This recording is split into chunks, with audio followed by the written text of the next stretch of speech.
carentes. As doações ficarão em quarentena em um espaço reservado para evitar qualquer possibilidade de transmissão da Covid-19. As doações podem ser feitas até o dia 10 de dezembro, então aqui na sede do SAMU, como eu falei, pode trazer, não se preocupe em embalar, em papel de presente, nada disso. Do jeito que trouxer, nós vamos ter o maior cuidado para poder arrumar, e essa criança vai receber o presente ou essa família vai receber esse donativo para poder fazer um Natal diferente para todo mundo.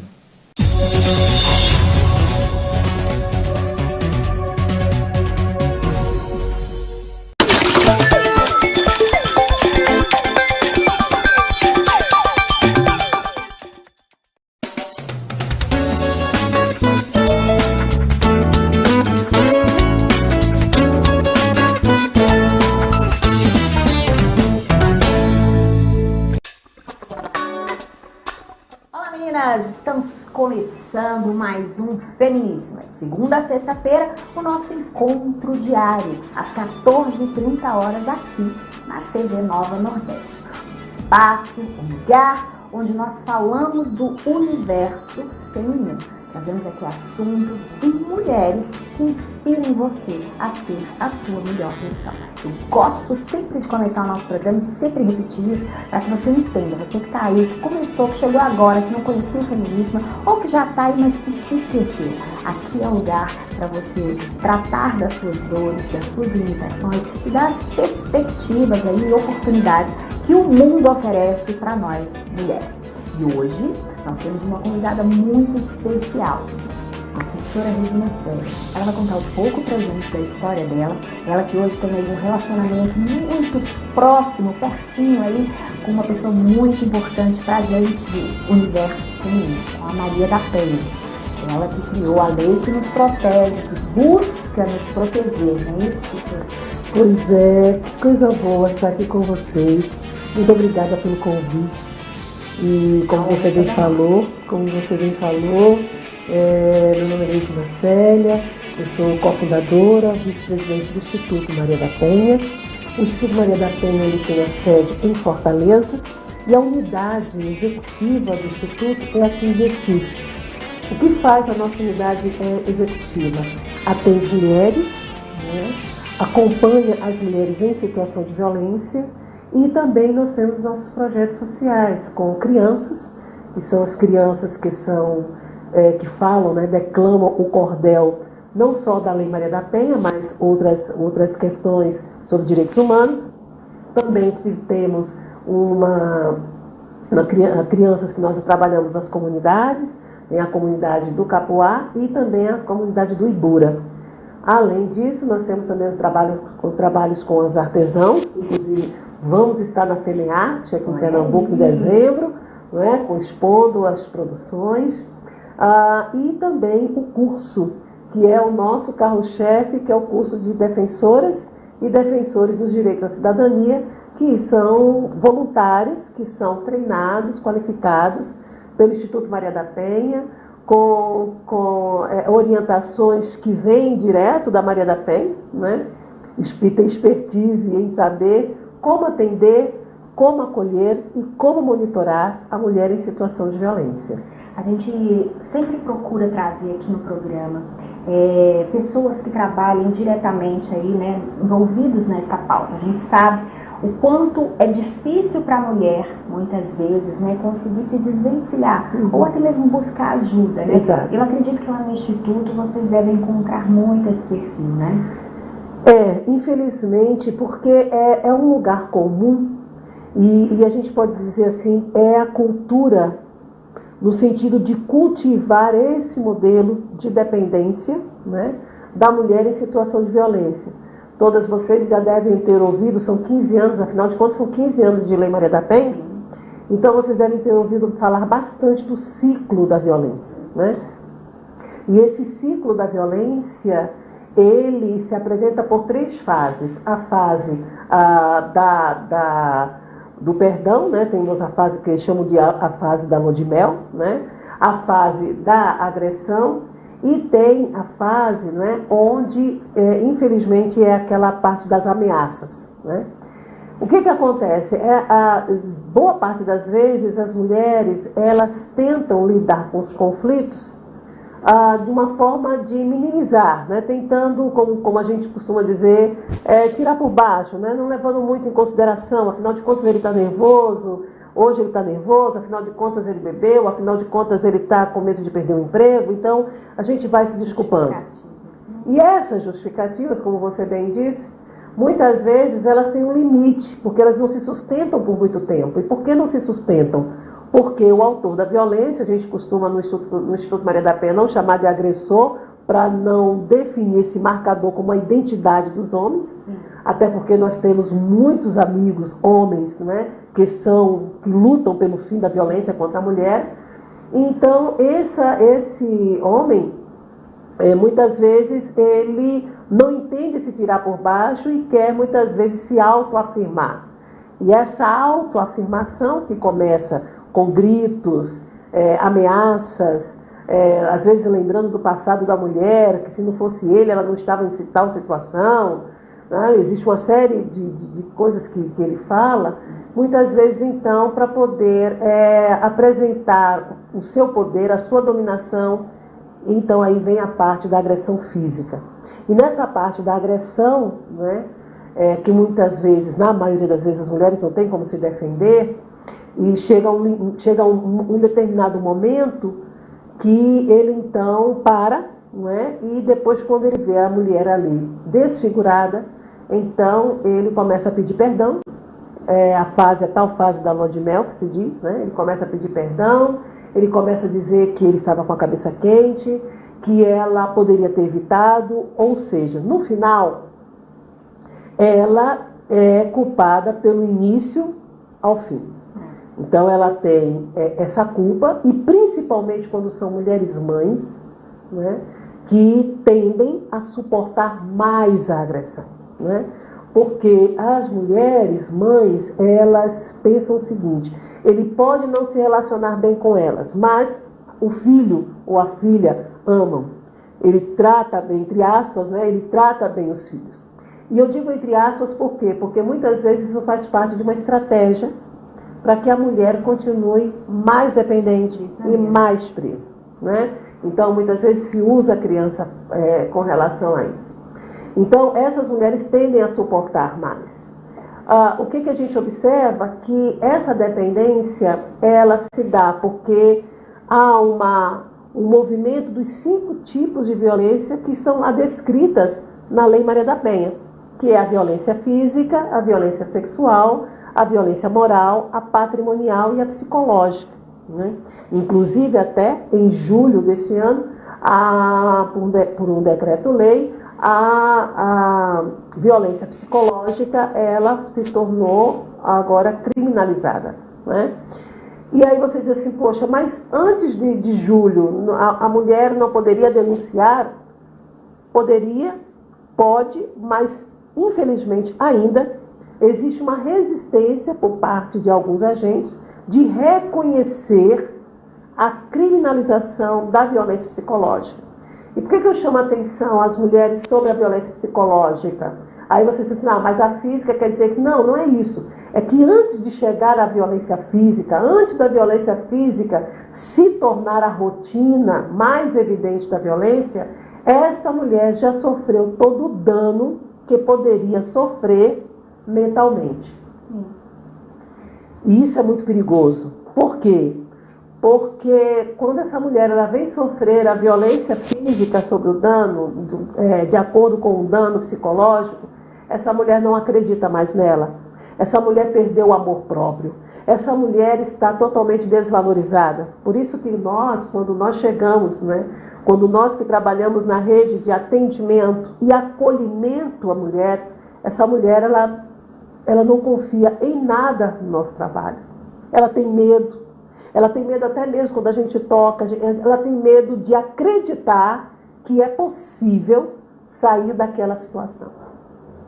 Assim, fazer um adendo aqui. Eu acredito que elas pensam assim, que essa dominação, ela é tão forte, a violência que ela sofreu é tão forte, que ela acredita que aquele homem, ele tem tanto poder sobre ela e sobre o mundo, que ele é capaz de destruir até aquela instituição, mas a instituição não tem como socorrê-la. Exato, né? Exato. Isso é bastante perigoso, porque como ele a ameaça muito, e o que acontece? Acontece que antes mesmo, ou às vezes, paralelo a essa agressão que essa mulher sofre, psicológica e moral, para poder chegar à violência física, muitas vezes, alguns autores de violência, eles conquistaram toda a rede que está ao redor daquela mulher. Então, quando, nos primeiros momentos, que a mulher começa a perceber, ela começa a ficar em dúvida, e aí ela vai comentar ou com uma irmã mais velha, ou com uma vizinha, ou com uma mãe, alguém diz, não, fulano, não, gente, é uma pessoa maravilhosa, eu acho que você está com coisa na sua cabeça. Nossa, ele troca a lâmpada, ele pagou a mensalidade da faculdade da sua irmã, nossa, o plano de saúde. Então, quando essa mulher ela vai pedir ajuda, qualquer outra pessoa que já foi conquistada por ele, chega para ele e diz assim, fulano, olha, fulana chegou lá e falou. Então, ele já fica sabendo que ela está levando para fora o que está acontecendo ali. E aí, o que acontece? Ele começa, então, a ameaçá-la. Ele fica muito mais gentil para fora, para poder limitar, porque aí essa mulher, então, entra agora pelo canal do silêncio. A mulher não fica em silêncio da violência de uma hora para outra.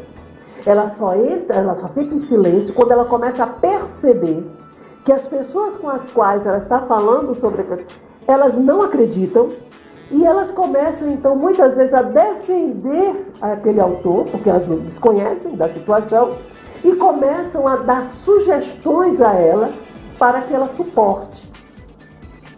Né? E isso realmente é. Por isso que muitas vezes, quando a gente vai falar de empreendedorismo, por exemplo, a gente tem que lembrar essa mulher o seguinte: a liberdade, a independência econômica você vai conquistar, porque você é uma mulher inteligente, você é uma mulher capaz, você é uma mulher extremamente competente.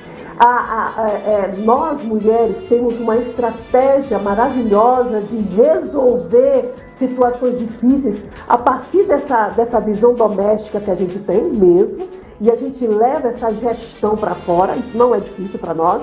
Nós conseguimos trabalhar com uma rede de relacionamentos, fazer gestão de pessoas, a gente consegue animar as pessoas, isso não é problema algum.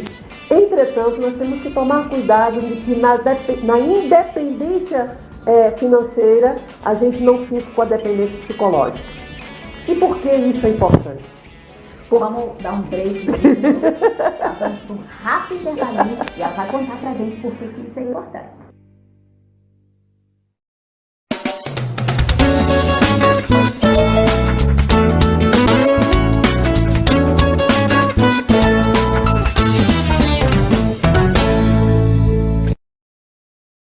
Ainda estamos vivendo momentos de incertezas. Dá até uma enorme vontade de voltar no tempo.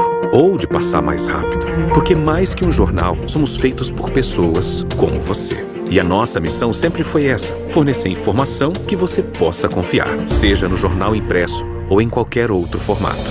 Por isso, a Folha de Pernambuco está presente em vários canais, com transparência e verdade. Afinal, não há mais espaço para incertezas.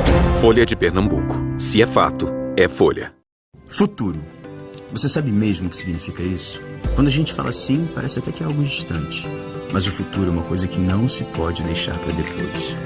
Quem pensa no futuro, escolhe os melhores caminhos. Escolhe a maior rede de ensino técnico do Brasil. Escolhe material didático e uniforme grátis. Escolhe poder contar com a agência de encaminhamento na hora de conseguir um emprego. Pense no futuro. Faça grau técnico. E aí, pessoas, não pessoas, coisas, não coisas, geeks e não geeks, nerds e não nerds, gosta de coisas da cultura pop, do mundo geek, do mundo nerd? Então você está convidado ou convidada para todo sábado às 11 da manhã assistir o Órbita Geek aqui na tela da TV Nova Nordeste. É isso mesmo, Órbita Geek, 11 da manhã, todo sábado aqui na tela da TV Nova Nordeste. É Pernambuco no ar. E em órbita!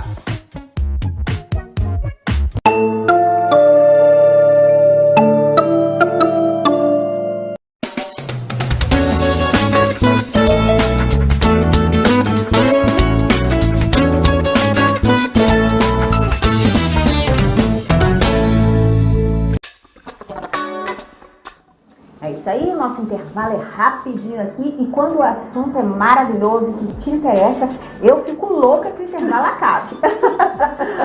Professora, continua aí explicando pra gente esse assunto que é tão importante. Então, exatamente a questão desse empreendedorismo que eu estava falando. Quando a gente consegue essa independência, né, econômica, a gente tem que tomar cuidado se a gente não está ainda na dependência psicológica. E por que isso é importante? Porque muitas vezes a gente, sem perceber, barganha a independência econômica para ver se ele melhora e deixa de nos violentar. Acontece que aí, por que eu estou te contando esse caso? Nós temos essa situação. Porque nós tivemos alguns casos como mulheres que diziam assim, olha, eu e o meu esposo, nós estávamos com muitas dificuldades e como ele é formado, eu também, a gente estudou juntos para um concurso público e aí nesse concurso público eu e ele, né, estudamos juntos e aí eu passei e ele não. Ela passou, ele não, e aí ele já tem uma dificuldade aí, né? Por que ela passou e eu não? Bom, então ela passou e tal, ele vibrou com ela, comemoraram juntos e tudo. Quando ele começa a ver, ele ainda estava, aí ele consegue um trabalho muito aquém, né? Em referência ao dela, e aí quando ele começa a ver a carreira dela, ela ascender, então ele começa a fazer aquele tipo assim, agora você tem dinheiro, agora você é independente, agora não interessa mais, os seus amigos devem ser amigos tudo intelectuais, porque... E aí o que essa mulher fez? Se meu filho não é nada disso e tal, aí tentou, vamos fazer o seguinte, todos os meus cartões, tudo você administra financeiramente, tá? E aí fica até melhor para mim. 2 meses depois... ele comprava um celular, né, último tipo para ele, de uma marca superior, e dava um inferior a ela. Carro 0 para ele, seminovo para ela, tá? E depois, 3, 4 meses depois, ela descobre que ele comprou um apartamento, estava já dando um apartamento, e ela dizia assim, mas aí ela dizia assim, não, a gente precisa comprar. Aí ela disse, olha, vamos ter que economizar. Só que ele economizava e já tinha comprado um para ele, com o nome dele, e sem ela saber. Aí você pergunta assim, ele batia nela? Não. Ele xingava ela? Não. Mas havia uma violência? Sim, a violência patrimonial e o controle que havia. Então, essa mulher colocou toda a confiança dela, né, nele, depositou toda a confiança dela nele, e a partir daí, então, houve um controle dele. Agora, você vai perguntar a ela, tem alguma lesão, alguma evidência? Não tem. Psicologicamente, ela vai, não, porque a gente teve aquela discussão, no momento em que eu resolvi que financeiramente ele ia cuidar de tudo, não teve mais problemas. Mas aí, no momento em que ela descobre, no momento em que ela pedia um dinheiro, por exemplo, para comprar um vestido, uma coisa assim, para quê? Você tem vestidos maravilhosos, não é? Ia com ela comprar, ela não saía sozinha, ia com ela comprar, porque o cartão estava tudo com ele. E aí você diz assim para mim, mas ela também deu muito mole, né? Também é ser besta demais. Não é ser besta demais. Sabe o que é? É você, muitas vezes, você ter uma pessoa que começa a discutir com você às 6 horas da manhã, e que depois você vai para o trabalho, ela fica ligando para você, e que depois chega na hora do almoço, ela discute e tudo. E você quer o seguinte, vamos parar? O que eu posso fazer para melhorar essa situação? Essa melhora está em mim, ela vai entender. Ela está em mim. Eu posso suportar isso? Melhorar, ceder para ele? Posso. Aí ela cede. Só que depois, quando ela vai ver, ela perdeu todo o controle da sua vida. Ela perdeu o controle da sua vida e outra, ela vive no estágio de insegurança, porque qualquer elogio ou qualquer outra situação, ela vai depender dele. Porque ela começa a se anular. Então, ela começa cedendo muito dela para ele, e quando ela vai olhar para ela, cadê ela? Cadê ela? Entende? Então, isso é muito importante que a gente faça essa discussão, não para abrir um conflito, mas para que a gente possa entender que o amor próprio não se abre mão do amor próprio. Não se abre mão do amor próprio. Muitas vezes a gente abre mão, nós mulheres, abrimos mão do amor próprio em situações que a gente não tem essa consciência. Esse caso que você narrou, exato, quantas mulheres passam por isso e elas não têm a consciência de que isso é uma violência e de que, na verdade, ela deixou de se amar, ela priorizou a segurança do outro porque ela passou num concurso, porque ela teve uma oportunidade melhor. Isso é tão dilacerador, eu acho. E é porque você enquanto você está com a cabeça pensando no junto, na família, na união, aquela pessoa que está com você não pensa assim. É o seu adversário. E eu quero dizer para vocês... Exato, entende? E eu quero dizer o seguinte, isso não é o padrão, gente. Mas para as mulheres em situação de violência, é. Para nós que estamos trabalhando com mulheres em situação de violência, nem sempre a evidência de uma lesão física é só o momento em que você tem que ficar alerta. Você tem que ficar alerta quando você pega uma bolsa para sair e bastou ele falar, você vai com essa bolsa? Aí você nem discute mais, aí você tira tudo, coloca na outra e vai, sabe? Você passa a não refletir mais, porque você quer evitar um conflito. Você quer evitar essa identidade. Então isso é muito importante. O que é importante também é conversar sobre o assunto. Converse, nós temos várias séries aí na Netflix que falam um pouco sobre, né, situações em mulheres em situação de violência. A violência, ela nunca inicia de forma agressiva. Ela é muito sutil, ela é meticulosa. Você não percebe, tá? Uma outra questão, não se fique se auto-julgando, nem se chamando de burra, nem de culpa. Mas é importante que você converse. É importante que você saiba quem é você. Não perca nunca a oportunidade, num dia sequer, de você revisar a si mesma. E saber quem você é muito importante. Quais os seus sonhos, quais são os seus propósitos, quais são os seus princípios, quem você quer ajudar, a quem você quer doar um pouco da sua hora, ajudar crianças, ajudar jovens, ajudar idosos. Ser bem-sucedida, não é? Seja numa empresa, seja na comunidade. Esse amor próprio tem a ver com bem-estar. Sabe? Tem a ver com bem-estar. Isso não tem nada a ver com você ter que ser acadêmica, isso não tem nada a ver com você ter que ser juíza, isso não tem nada a ver de você ser uma pessoa... Mas isso é importante que você viva bem, viva feliz. E a Lei Maria da Penha, ela não veio para desgraçar famílias. A Lei Maria da Penha, ela veio para punir homens que são agressores. E esta mesma lei, no artigo 35, ela inclusive tem lá, no artigo 35, que fala sobre a delegacia especializada, que fala sobre centro de referência de atendimento à mulher, é este mesmo artigo que está lá. A criação de centros de reabilitação e reeducação a autores da violência.